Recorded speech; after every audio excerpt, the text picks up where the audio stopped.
Regardez, regardez bien, il y a des mots qui font rêver. Il y a des noms qui font rêver dans ce milieu de l'audio-vidéo moderne. Sennheiser, Ambeo, Soundbar, Dolby Atmos, DTS-X. Et justement, dans ce grand déballage, on va parler de tout ça en même temps. Bonjour et bienvenue sur le média YouTube sonvideo.com pour le grand déballage d'un produit qui me fait kiffer par avance. Alors ça a une histoire tout ça. L'histoire c'est Sennheiser et le monde de l'audio, ça fait des années, des décennies que ça dure. Il y a de cela 3 ou 4 ans, je me rappelle plus, Sennheiser s'était lancé dans le monde des barres de son, occupé par d'autres marques, des Yamaha et autres, des grosses marques, qui ont vraiment pignon sur rue. Et tout le monde a vu arriver Sennheiser en disant attention, Sennheiser, c'est pas des débutants. Quand ils vont lancer une barre de son, ça va être juste Hollywood chez toi. Et ça n'a pas raté. L'Ambeo était sorti. L'Ambeo Plus, la Big One. Alors le problème de l'Ambeo, le seul problème qu'elle avait réellement, cette barre de son, c'est son tarif. 2500 €. C'est vrai que depuis, il y a des barres de son qui coûtent beaucoup plus cher. Mais à l'époque, il y a 3-4 ans, une barre de son à 2500 €, pour les gens, c'était oh là là là là, mais qu'est-ce que c'est?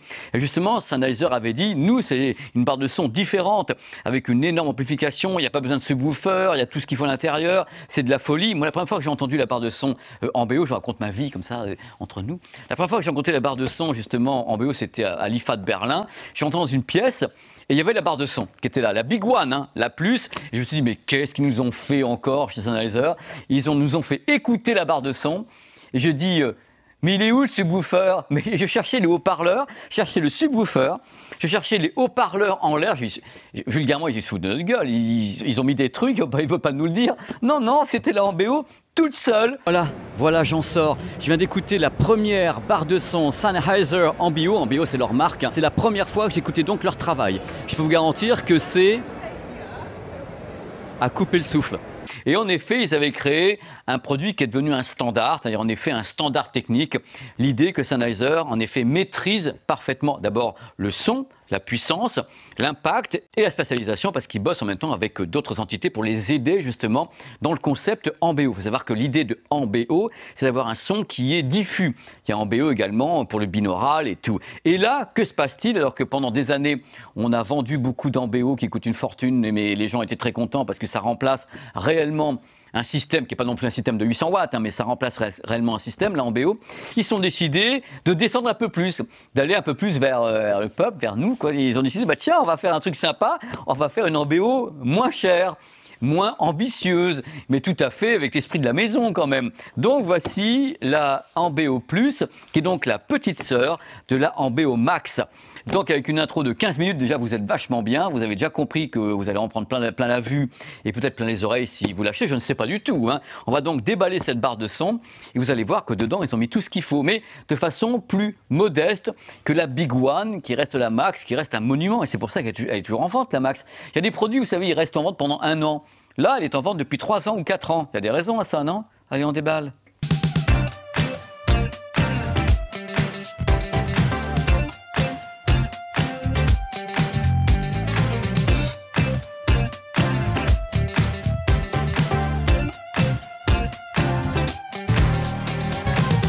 Vous savez pas ce que vous allez voir, vous n'avez pas idée. Donc la Big One, la Max, elle coûte 2500 €.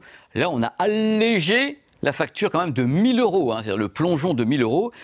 Voici donc la plus petite, la plus, la plus petite, ça me fait rire, elle coûte 1490 €, mais ça reste un gros bousin, hein. Regardez un peu la bestiole, elle est superbe, elle ne ressemble pas du tout à l'autre, hein. Elle est donc plus compacte, plus petite, moins épaisse. L'autre, c'est quand même, attendez, je vais vous le faire avec les mains. Mais là, c'est pas un téléviseur, il faut mettre un vidéoprojecteur, en dessous, il faut mettre un écran, parce que l'autre est très balèze. Là, elle rentre plus facilement, en effet, sous certains téléviseurs, parce qu'attention, la plupart des téléviseurs, ça ne va pas fonctionner. Alors, les dimensions de la bestiole, quand même 1 mètre, donc on n'est pas sur le petit, hein, 1 mètre, donc la hauteur, 7,7 cm. Et 12 cm de profondeur. Je vais vous raconter un petit peu la vie, ce que ça sait faire et tout, avant de vous parler de ce qu'il y a dedans. Parce qu'il y a du haut-parleur de folie, mais ils sont moins big, wide que sur la Max. Alors, le produit est compatible avec tous les Dolby et tous les DTS. Donc, Dolby Digital, Dolby True HD, Dolby Atmos, évidemment. Les DTS basiques, DTS HD, DTS X. Donc, en effet, elle va tout gober, cette barre de son. Il n'y aura pas de problème là-dessus. Elle va tout accepter. Il faut savoir que la barre de son a cette particularité, contrairement à d'autres modèles, d'être également un hub. Vous voyez à l'écran actuellement, il y a des ports HDMI qui permettent justement de relier des produits directement à la barre de son. Donc on peut relier, si on veut, un lecteur de Blu-ray ou une console, si on veut, à la barre de son. Mais il faut savoir que les ports HDMI, c'est du 2.0A, c'est-à-dire limité, entre guillemets. Ça n'est pas non plus 2.1, ça ne va pas en 120 images par seconde, c'est 60 images par seconde HDR.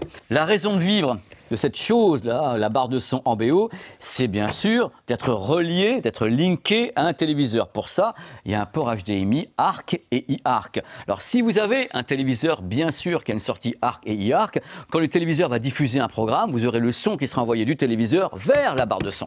Et dans ce cas-là, elle va amplifier ce que diffuse le téléviseur. Et évidemment, si vous connectez directement un produit sur la barre de son, donc un lecteur de DVD ou de Blu-ray, même deux, vous pouvez faire ce que vous voulez. Dans ce cas-là, la barre de son va envoyer vers le téléviseur directement le son et l'image. Voilà. Soit c'est directement le téléviseur qui vous envoie le son uniquement, soit la barre de son peut envoyer le son et l'image de ce qui lui est connecté. Si c'est pas beau ça. Il y a plein d'autres choses. C'est également un produit stéréo avec une entrée optique qui va jusqu'en 192 kHz. Alors autre truc à savoir, dans les entrées, il y a l'entrée RCA, donc entrée Cinch. Il y a également Ethernet pour la mettre en réseau et surtout les mettre à jour. C'est important. Vous savez que les produits se mettent à jour maintenant. Quelquefois, vous achetez un produit qui est très très bien et vous avez 6 mois après un bombe, une bête de compétition parce qu'il y a 12 mises à jour depuis. Les mecs ils ont dit ah on a oublié ça et ça. Bon, bien la connecter pour les mises à jour. Également conçu pour être relié à un sub. On va en parler dans quelques instants parce qu'en plus regardez, vous ne le saviez pas. On vous a également préparé le sub qui est ici, le sub en BO. L'Ambeo Sub qui peut être relié à cette barre de son. Alors le sub coûte 699 €. Donc à vous de choisir. C'est vrai qu'en effet, la barre de son est vendue en vous disant ouais, ben, c'est bien, vous avez tout dedans, vous avez le son et tout. Mais quelquefois, je dis bien avec certains modèles, un sub peut aider à être percutant. À noter également que la plus grosse, donc la Max, peut également aussi avoir un sub, celui qui est là, qu'on peut rajouter. À vous de voir, vous avez le choix des armes. Dans ce cas-là, vous avez en effet la sortie pour le sub en BO qui est ici ou un autre sub à volonté. Donc Alexa est à bord parce qu'on peut piloter cette barre de son à la voix, donner des ordres via Alexa. Alors également, association à un produit qui peut intégrer Google Assistant, même chose, on peut faire des choses avec la voix, avec tout ça. Et le truc important, Spotify et Tidal à bord. Le Bluetooth est possible, on peut donc appairer un smartphone à la barre de son qui devient dans ce cas-là une enceinte tout simplement stéréo, SBC AAC, donc c'est très important de savoir que vous avez le choix des armes de tous les côtés. Et autre chose primordiale, AirPlay 2 à bord et Chromecast. Vous voyez quand même quelque part, il y a une liste de caractéristiques étonnantes sur ce produit, qui est donc cette magnifique barre de son Sennheiser, donc qui est la Plus. Maintenant, je vais vous dire ce qu'il y a au niveau des haut-parleurs, parce qu'il y a du monde, mais il faut savoir qu'il y a du monde de façon un peu plus modeste que la Max, parce que la Max avait le tarif, il y avait tout, il y avait des gros haut-parleurs, il y en avait partout. Quand on enlevait le cache de la Max, on était là, on dit et comment ils ont fait ça? Bah ils l'ont fait, et ça s'entend. Ah, ça avait fait peur à tout le monde à l'époque. On était entre nous. Quand Sennheiser a lancé la première en BO, donc la Max, moi j'étais en train de me balader et j'avais pas mal de constructeurs qui me disaient, je ne donnerai pas les noms. Hein, oh là là, il y a Sennheiser qui se lance dans les barres de son, ça va cogner. Je vous la laisse dans le papier Monoprix parce que c'est mieux quand même, je trouve ça plus joli, c'est super sympa. Donc à l'intérieur de ce beau produit, on a 9 haut-parleurs. Dans les 9 haut-parleurs, il y en a 7 qui sont ce qu'on appelle des larges bandes. Ils font 5 cm. Des larges bandes avec un cône en alu. C'est la base de travail, ils sont ici. Voilà. Et vous avez également des haut-parleurs de 10 cm pour le grave. Vous avez donc 9 haut-parleurs, 7 larges bandes et 2 haut-parleurs pour le grave. Alors c'est tout à fait intéressant parce que le grave, il y a un cône en cellulose. Donc l'idée, c'est toujours d'essayer de balancer un maximum de haut-parleurs. C'est une idée technique de la part de Sennheiser pour spatialiser. Parce que le truc avec ce type de produit, le problème, messieurs, dames, avec les barres de son, c'est que le point d'émission de ce qui devrait être justement du Dolby Atmos, des TS, machin, que vous n'en pouvez plus, le point d'émission est unique. Il est là, il est unique, vous n'avez pas les enceintes partout, donc il faut travailler pour spatialiser. Ils se sont fait aider un petit peu en BO, ça ne m'étonne pas, parce qu'en même temps, ils sont allemands, ils sont fait aider par l'Institut Fraunhofer, qui est un institut très très très célèbre, puisqu'ils travaillent le MP3, le AAC, ils travaillent avec Dolby et tout ça, donc ils ont créé une spatialisation 7.1.4 canaux à partir de ce point d'émission avec l'Institut. Alors ce qui est intéressant, c'est qu'ils peuvent travailler, comme je vous l'ai dit, le Dolby Atmos, le DTS-X, ainsi que l'audio 360 degrés de Sony. Tout est possible, il y a un travail qui peut être fait. Et un truc que j'ai oublié de vous dire, parce que quelquefois j'oublie les choses, je vous ai dit qu'il y avait 9 haut-parleurs. C'est important 9 haut-parleurs, mais chaque haut-parleur a son ampli séparé. Personne ne se marche sur les pieds là-dedans. Hein. C'est une raison du tarif, c'est-à-dire que ce n'est pas un ampli pour 3 haut-parleurs, non, chaque haut-parleur a son petit ampli qui va bien pour les larges bandes, pour le sub, et dès ce cas-là, tout le monde travaille en concert. Bien sûr, quand vous avez ici un haut-parleur, c'est pour ce qu'on appelle l'élévation. Hein. Donc, c'est les sons qui sont balancés dans l'espace, donc vers votre plafond, avec le calcul. À propos de calcul, comment est-ce que votre barre de son sait où elle est? Je vous donne en mille, il y a un micro dedans, intégré, et donc il y a un calibrage automatique. Vous envoyez le calibrage et la barre de son et envoie des signaux partout. Elle dit, ah voilà, là il y a un canapé moche et tout. Elle vous dit tout, cette barre de son. C'est catastrophique. Elle vous analyse, elle vous fait un mapping de la pièce, et elle, comme ça, elle peut gérer les sons en disant, ça fait telle hauteur, devrait y avoir un tapis par là. Et tout, voilà, le son revient. Voilà, ça part et ça revient, et elle sait où elle est. Et quelquefois, elle n'est pas déçue. Hein. Donc l'idée de spatialiser, c'est ça. Et dans ce cas-là, la spatialisation peut se faire en 7.1 canaux, à partir d'une source Dolby Atmos ou DTS, mais attention, grâce au circuit intégré à cette barre de son avec justement l'Institut Fraunhofer, on peut prendre de la stéréo et la spatialiser en 7.1 canaux, comme ça, ou 7.1.4, c'est spatialisé. Voilà, c'est fabriqué, ou bien un signal 5.1 ou 7.1 qui est comme ça, spatialisé avec cette barre de son. C'est un travail qu'on peut faire à volonté. Dans le menu, on a 3 modes de virtualisation, c'est-à-dire plus ou moins fort, c'est-à-dire qu'on pousse ou pas l'effet, on peut en avoir partout encore plus, on appuie sur le bouton. Il y a un mode dialogue, je reviens à chaque fois là-dessus parce que les dialogues, moi ça me travaille. Quand on a une barre de son ou n'importe quel système, ce qui est intéressant pour les gens, c'est quand il y a beaucoup de bruit dans un film, que ça part de partout, façon Fast and Furious, on puisse comprendre également. Donc le challenge, il est là, c'est d'avoir un mode de dialogue accentué, c'est ce qu'a cette barre de son, et la plupart des modèles maintenant justement accentuent les dialogues, notamment sur la langue française. Vous savez qu'on a une langue française qui mérite d'avoir toutes les syllabes, tous les S. Il y a des langues qui sont un peu plus onomatopées. Il y a des langues qui font oui, je ne sais pas lesquelles d'ailleurs, mais comme c'est moins distinct. Nous, on a vraiment besoin d'entendre tout pour être compréhensible. Donc, il y a un mode dialogue qui est super évolué sur ce produit, c'est ce qui est annoncé. Hein. N'oubliez pas que là, c'est un déballage. Donc, je vous présente le produit. Après, les tests sont faits par les journalistes de leçonvideo.com que je salue. Mais là, je déballe, je vous présente les choses. Il y a également un égaliseur qui est possible avec le produit pour égaliser justement le grave, le médium, l'aigu. Donc vous voyez un petit peu le produit, c'est un produit qui est différent de la Big One, mais qui a plein de choses à l'intérieur. C'est un produit passionnant, on sent que c'est une réduction de tête, mais avec talent. C'est-à-dire qu'on a réduit la tête, c'est-à-dire qu'on a réduit la voilure. On a envoyé un produit qui était moins puissant, moins haute tension. Oh là là, mais qu'est-ce qui nous arrive? Donc là, c'est plus pour un téléviseur, tandis que la MBO, la Big, la Max, ça peut être pour ça. Hein.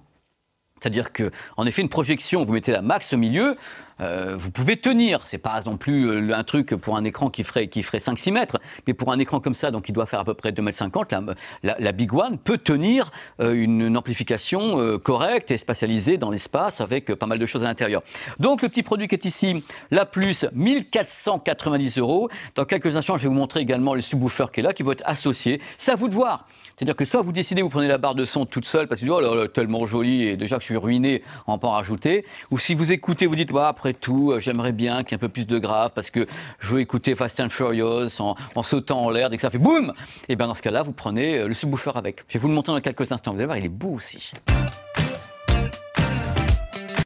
Je vous l'avais promis, le voici, déballé, tout beau, l'Ambeo Sub.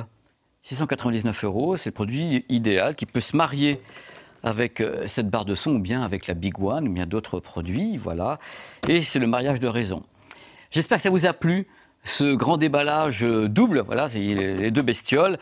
Donc, en effet, si vous le souhaitez, les tests sont sur le vlog sur leçonvideo.com fait par des journalistes. Là, c'est vraiment un grand déballage où je présente le produit, je vous dis, voilà, ce qu'il y a dedans et tout.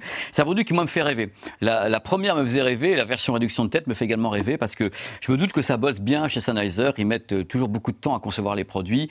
En général, il y a 3 ans d'écart entre des gros produits comme ça. Donc, ils sont, oh là là, on travaille. Voilà, à bientôt sur la chaîne YouTube leçonvideo.com. Je vous rappelle, en cas où vous ne savez pas, que dans peu de temps, il y aura des gros reportages.